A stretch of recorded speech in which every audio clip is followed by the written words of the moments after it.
Sorry 2019లో council గా ఉన్నారు కదా లోకేష్ గారు కౌన్సిల్ లో ఉన్నప్పుడు 2024-2029 బాగానే ఉంటారు. మధ్యలో మా మినిస్టర్లు ఎక్కడ వచ్చారు? మా కౌన్సిల్ మీటింగ్ కి నారా లోకేష్ దేనికి వచ్చాడు? ప్రశ్న అర్థం చేసుకోవా బాబు. 2019లో ఈయన కౌన్సిల్ లో ఉన్నప్పుడు కౌన్సిల్ లో ఉన్నాడు కదా, మీ గవర్నమెంట్ లో ఈయన కౌన్సిల్ లో ఉన్నప్పుడు సార్ మీరు అడిగింది ఏంటంటే ఆ విషయం మీరు ముందు చెప్పాలా. మా గవర్నమెంట్ లో నారా లోకేష్ గారు ఎమ్మెల్సీ. మరి మంత్రి అంటే ఎవరబ్బా?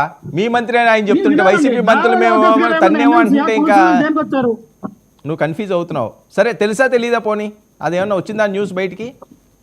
సార్ ఒక్క నిమిషం సార్, మా మినిస్టర్లు తన్నారు, మా మినిస్టర్ల కోసం వాళ్ళు కొట్టుకున్నారు అన్న విషయం మీ టీడీపీ నాయకులే చెప్పలేదు. మీ నారా లోకేష్ చెప్పడానికి భయపడితే మేమేలా చెప్తా ఉంటాం? నాగేంద్ర గారు నారా లోకేష్ చెప్పొచ్చు కదా, పలానా వ్యక్తిని కొట్టారు, ఇగో పలానా వ్యక్తి మీద చేయాలని నారా లోకేష్ లక్ష్మణ్ ఇస్తాను, మళ్ళీ ఇస్తాను. నాగేంద్ర గారు, కొడాలి నాని గారు మంచి మనసున్న వ్యక్తి, నిండు హృదయంతో ఉన్న వ్యక్తి అట.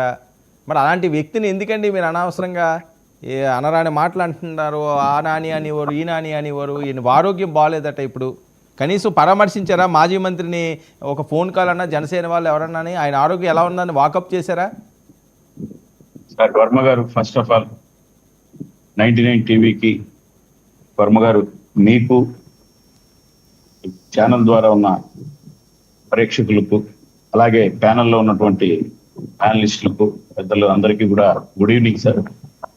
సార్ నేనేమంటున్నానంటే, మీరు దయచేసి లక్ష్మణరావు కావచ్చు, ఎవరికైనా కావచ్చు, మినిమం మనం పిలుస్తున్నారు అని చెప్పి వచ్చి కూర్చొని నోటికి వచ్చింది మాట్లాడితే, వర్మ గారు ఒక ప్రిపరేషన్ చేసి ఈ విధంగా బయట వచ్చింది ఫలానప్పుడు ఆ ఎమ్మెల్సీ మీద ఆయన మీదకి రాబోతే ఇలా అని చెప్పి అంత క్లియర్ కట్ గా చెప్పినా కూడా మాకెందుకుంటారు, మీకు ఏదో ఒకటి మాట్లాడండి. మినిమం నాలెడ్జ్తో రావాలి కదా సార్. మీరు అడిగిన ప్రశ్న అప్పటికి మీరు పెట్టారా రచ్చ? వర్మ గారు పెట్టారు ఇప్పుడు రచ్చ? ఏం తెలుసుకోవాలి? కనీసం మనం అడుగుతున్న ప్రశ్న ఏదైనా వినకుండా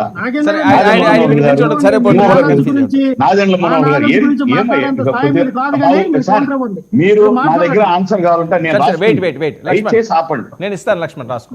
నేను మినిమం ఎల్కేజీ నాలెడ్జ్ తో కూడా లేకుండా మాట్లాడినాడు లక్ష్మణరావు గారు. నేను అది అడుగుతున్నా, అది అయిపోయినాక ఆయన మాట్లాడడం. ఓకే మాట్లాడండి. నేను అదే చెప్తాను. నేనేమంటున్నానంటే బాబు ఆపయ్యా, మీరు అతన్ని మ్యూట్ చేస్తే అసహ్యంగా ఉంది తెలుసా? అందరు నవ్వుకుంటున్నారు మిగతా వాళ్ళు, నువ్వు నీకు కనిపించడం లే. అడిగిన ప్రశ్న అయితే నువ్వు చెప్పే ఆన్సర్. సరే ఓకే పాయింట్ లోనండి. నువ్వు పాయింట్ ఆయన ఏమడిగారు? వైఎస్ఆర్ పార్టీ మీటింగ్ లో వైఎస్ఆర్ పార్టీ మీరే మాట్లాడుకోండి. లక్ష్మణ్ సరే నీకు వినిపించలేదు, సరే నువ్వు కరెక్ట్ గా నీకు వినిపించలేదేమో, క్వశ్చన్ వదిలే, ఆయన మాట్లాడినాడు. పాపం ఆ కళ్ళువా వదిలాక మెడలు వచ్చకపోయినా ఏమో అది చూసుకోండి. ఆయన ఏం మాట్లాడుతున్నాడు ఆయన తెలియదు. కొడాలి నాని గారు సార్, జనసేన పార్టీ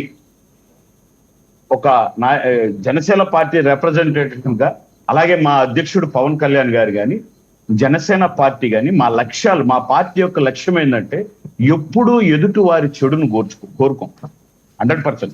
ఇక్కడ ఆయన ఒక గొప్ప మాట చెప్పినాడు, జీసస్ చెప్పినాడు అని, నిన్ను వలే నీ పొరుగు వారిని కూడా ప్రేమించు అని. ఇది 100% యాప్ట్ ఫర్ మై లీడర్.